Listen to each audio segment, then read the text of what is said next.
Welcome. I'm Alice Alicia Jones, and this is another one of my Living Consciously videos. I welcome you back to my home. I'm back from my travels. Last week I was in Nashville and I had a beautiful session outside, uh, swinging on I don't know what you call it, but it wasn't a hammock, it wasn't a port swing, it was a single swing that was just so delightful. Unfortunately, my YouTube never made it, so I'm going to have to record that again. I just haven't had the time to, but I am so happy to be here. Today's subject matter is that, again, living consciously, the 10 best kept secrets of planet Earth. Now, bear in mind, when my guides give me information, it is this moment in time, this second on the planet. Tomorrow, there may be a different list. If you're a scientist, there absolutely would be a different list. If you're in politics, there would be a different list. So I am so thrilled to be able to present to you what it is that I receive from my guides. Secret number one: we are one. You've heard that time and time again, but what does it mean? Effectively, I go back to Neil Donald Walsh and his Conversations with God, book 3 in the 90s, when he asked God, "How many souls did you create?" God answered, "One." So Neil thought God didn't hear him correctly. So he reiterated the question and asked it again. "How many souls did you create?" God answered, "One." But what happened? That one soul splintered into 300 trillion pieces. So each soul was like a shard of a mirror. You put them all together, you'll have one mirror. But each shard is also a mirror. Just like each drop of the ocean is also the ocean. That is why we as human beings don't get away with anything. These people who are on the planet who think they can hide from retribution do find out when they go into spirit that during their life review, what they feel, what they see is what they were engaged in. What they feel is what the other person felt from what they said, from what they did. So then we choose, our own soul chooses with our karmic board what our next lifetime is going to look like. We don't get away with anything. We also have a wonderful recording angel that stays next to us and puts down every single thing we have done. This appears in our Akashic records, in the Hall of Records, which you can visit nightly. All you have to do is ask for it. So, and it's absolutely amazing how people who think that they are separate are not. People obviously have separate bodies. So, of course, as a human, you're going to think you're a separate human being, but you are not. Your consciousness is connected to every other consciousness of every single being, animal, vegetable, and mineral. And it is one of the examples of how this consciousness spreads, or an example of a consciousness being the same on the same wavelength, is a discovery of, like, for example, the Halley-Bopp comet. This was in July 23rd of 1997. Alan Hay on one side of the planet discovered the comet that was basically invisible to the human eye yet, and so did Thomas Bop. So it's called, I said Haley, but it's the Hale Bop comet. And those of us who were so thrilled with it when it came across the spectrum of our sky um, were just gifted with one of the most magnificent sights I have ever witnessed in my life.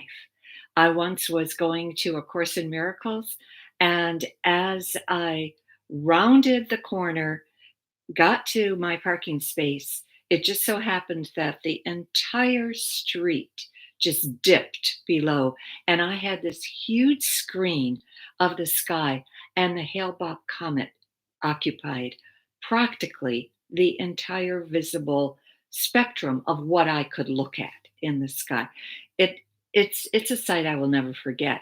And the its next return is going to be in the year 4,385.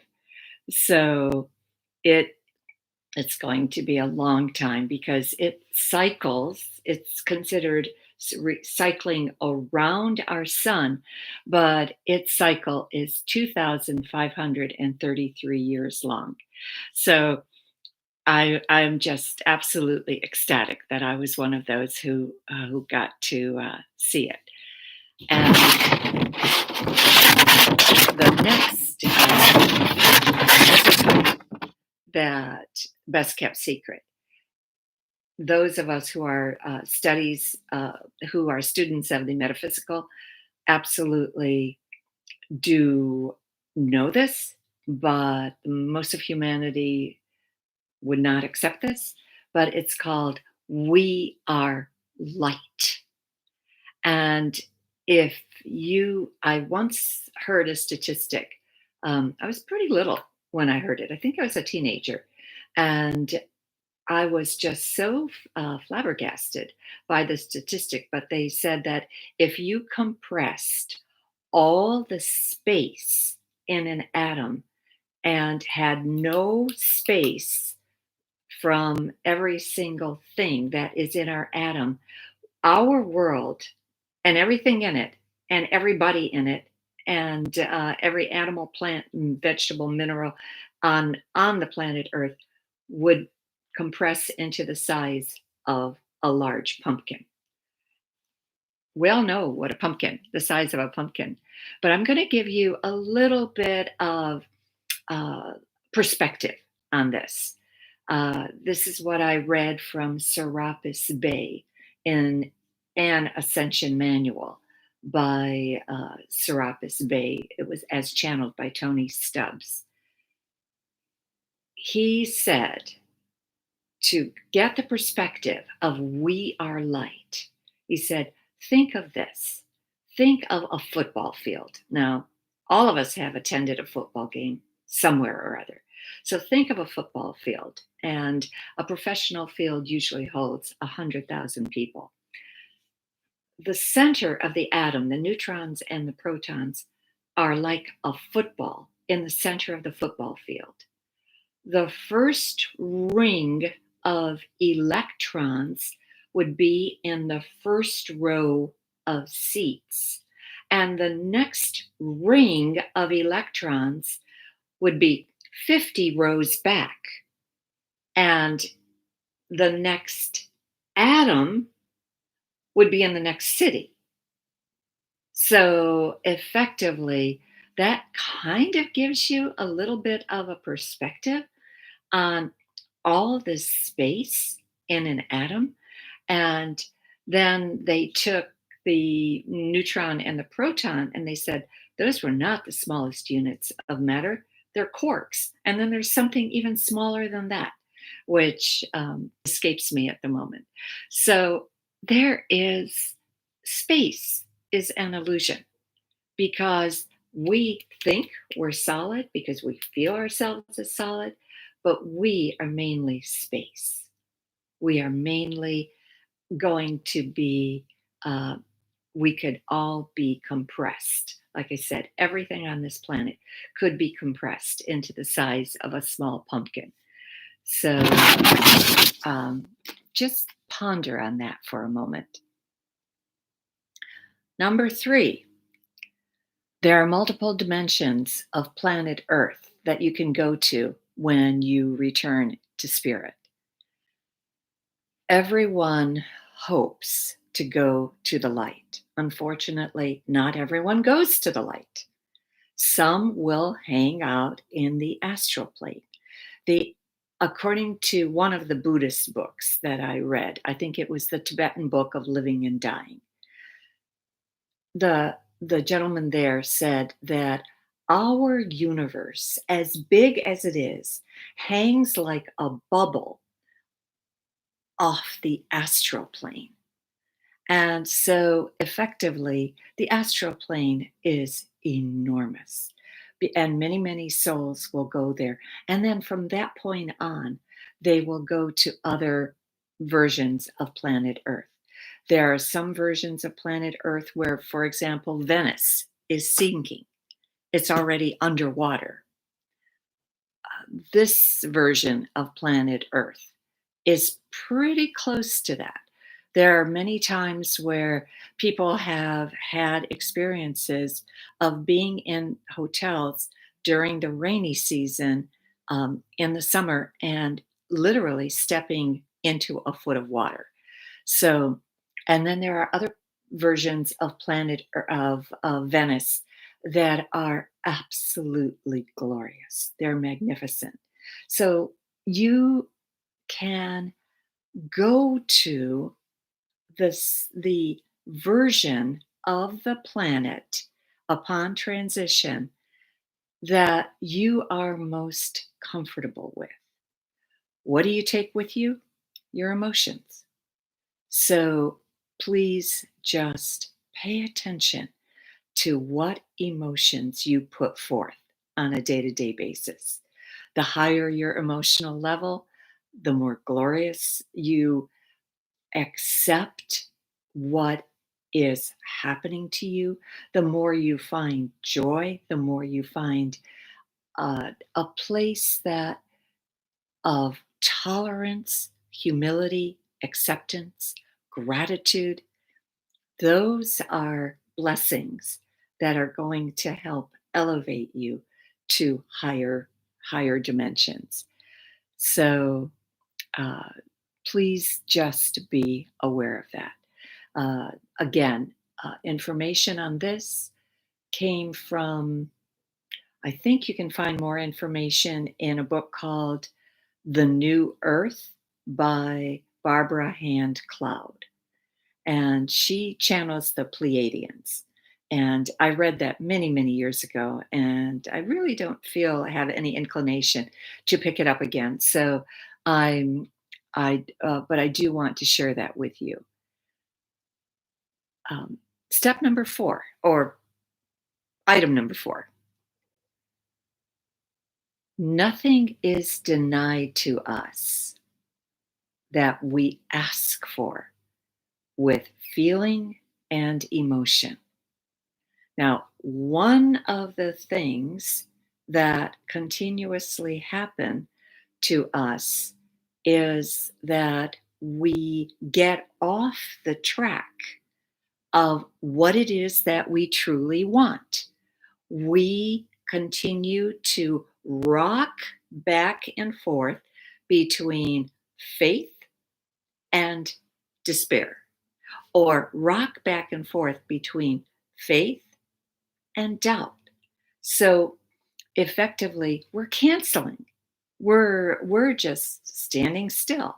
If for every you wanted to go to San Francisco and San Francisco is due west, but for every step that you took towards San Francisco, you took a step backwards, you'd be in the same place. And that's essentially what we happens to us, because our feelings and our emotions govern what it is that we get.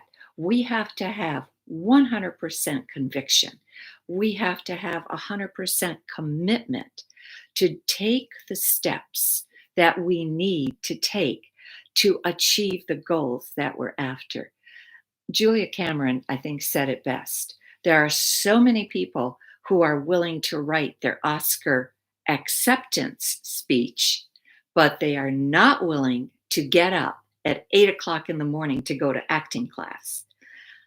Never forgot that statement in her book, The Artist Way, which is one of the books that I used to clear a lot of what was hanging on to me that I felt was really, um, first of all, it wasn't welcome anymore.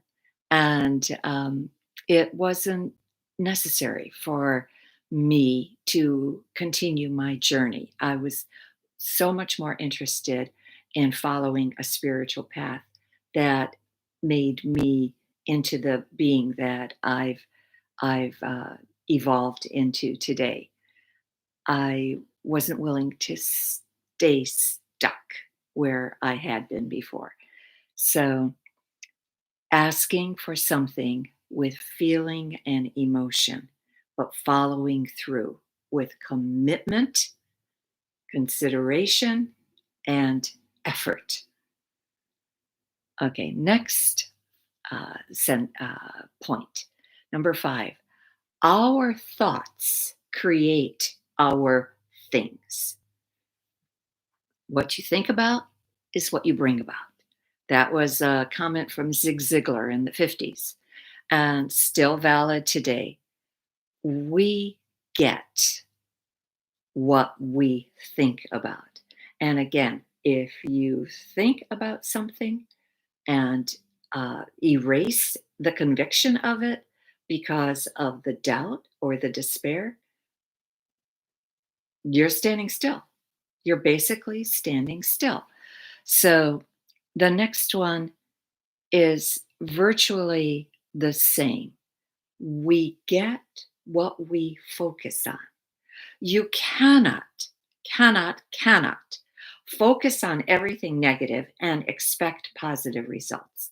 You can't gossip and malalign and bring down other people and find nothing to say anything good about anything, including your health, and then expect you to be in prime health. You really have to be unbelievably careful about what it is that you say. Your body listens to every word, every thought that goes through your head. So please monitor your thoughts. And when you recognize that, geez, you're on a negative train track and you don't know how to get off, use a simple technique that I used. I saw a cancel stamp like a bank uses, and I just said, cancel, cancel. Every single time I realized that had a negative thought going through my head. All right. The next one I think I've already covered. Step number 7 or point number 7. Most of us cancel the good that is coming to us through our doubt, through our despair, through our feeling that, and this could be subconscious, we don't deserve it, we're not worthy of it, we don't have the means to achieve it.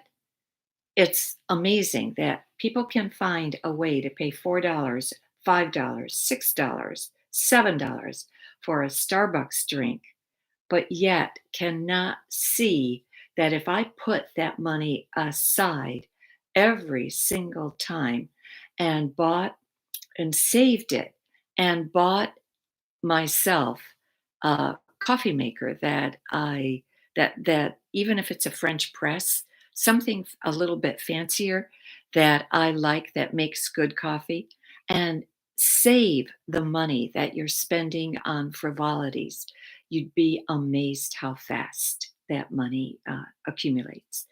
Those of you who are still smoking, that is a habit that you can give up once you're motivated enough to give it up. I was in Coolfont in West Virginia at a wellness retreat one time when Smoke Enders was also doing their one of their sessions. And Smoke Enders apparently has just about the best reception uh, in of all the programs out there. One of their techniques was that they had each student of theirs hold a raw egg, and they had to nurse that raw egg through 7 days, morning, noon, and night. And that raw egg represented their life. So and they gave them many, many techniques to help them overcome their addiction to smoking. Smoking is a disaster in terms of being um, just so, so harmful to you. And now I know the youth are being tempted with vaping, and that is equally a disaster. Vaping puts the same amount of nicotine in your system as smoking does. So please just recognize what you're doing to yourself, what you're saying to yourself that's canceling the good for yourself, that's canceling out what it is that you desire for yourself. Um, this next step, a little bit different. It says eliminate rage. And one of the steps of ways of eliminating rage, say yes when you mean yes, say no when you mean no.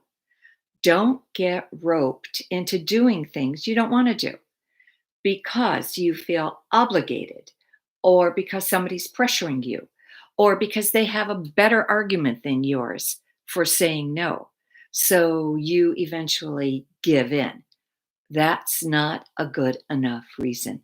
You absolutely have to be firm, because unfortunately, every time you say yes when you mean no, or you say no when you mean yes, that those emotions are tamped down inside of you, and they become part of what gets stored inside of you, that then has this volcanic pressure that's going to erupt in a most inconvenient time or at inconvenient moments. um, so so please guard against that. The next step is listen to your intuitive self, because your intuitive self will give you a lovely way of getting through life. Your intuitive self may come from your angels, may come from your higher self, may come from your soul, may come from God. It's all God, but it God breaks down into all these factions and of what we can accept. So when your hunches come in, I have a great story that I just heard over the weekend. I spent from Thursday through early Monday morning at my sister's house, her new home in Murfreesboro in Tennessee. And as I was admiring her townhouse, I helped prepare a meal on Sunday as to reciprocate for the meals that I had gotten over the weekend. And I saw a beautiful, expensive cast iron pot that was covered in enamel, and they usually retail in the hundreds of dollars. And so I looked at that, and then I saw next to it a smaller one, which would be usually about 69, $70. So I'm looking at these, and she tells me, she said, something told her to go into Bed Bath and Beyond. And Bed Bath and Beyond has closed multiple stores in across the United States, not in Tennessee. Apparently, they're still very well received in Nashville. So when she went in, she really didn't know what she was looking for. She just kind of looked around, and she stumbled upon these two pots. And the big one was labeled 19.99 and the small one was 9.99. So she took them to the cashier and she said, "Are is this correct? Have they been mislabeled?" And the gal told her, "Oh, those are the last 2 that we had. So, yes, we reduced them drastically." That was like a 90% reduction. So she was thrilled. She got both of them, and, I don't know if she's used them yet, but, can't wait to see what she bakes in those because they bake beautiful. They just, produce the most wonderful things. So listen to your hunches. Don't dismiss what comes in from your intuitive self, from your gut instinct, from your third eye. Don't dismiss it. And the last one, again, this one, the only thing I can say is that it is in the first 3 lines of A Course in Miracles. It says, you can take, well, basically, it boils down to you can take 1,000 lifetimes to learn the fact that you are spirit having a human experience. It doesn't matter how many lifetimes you take. The first 3 lines in the introduction to A Course in Miracles says, "This is a course in miracles. It is a required course. Only the time you take it is voluntary." So, effectively, whether you learn the principles in A Course in Miracles in this lifetime or in any other lifetime following, it's totally up to you. You can do it at your own speed. If you wish to follow me on A Course in Miracles, I teach it once a month at a Sacred Circle, and it's taught on Zoom. And the gals have decided we're going to stay on Zoom because some of our people come from distant places. So it will continue to be on Zoom even after COVID frees us all to go back to our regular thing. And to sign up, you can go to my website, www.alicia, ALICJA, Jones.com. I and just go into the section that says A Course in Miracles. It's under events, and it's run by, I do this through Sacred Circle, the gift shop that I am going to be going back to very soon. Uh, I've just started taking my personal clients in person. Have just started to do that. So, and I'm feeling very, very good about it, feeling very safe. But I do ask that everybody be vaccinated before they come to my home, and and I will wear a mask if they want me to, and they can wear a mask if they choose to. So it's I leave that totally to the discretion of the client.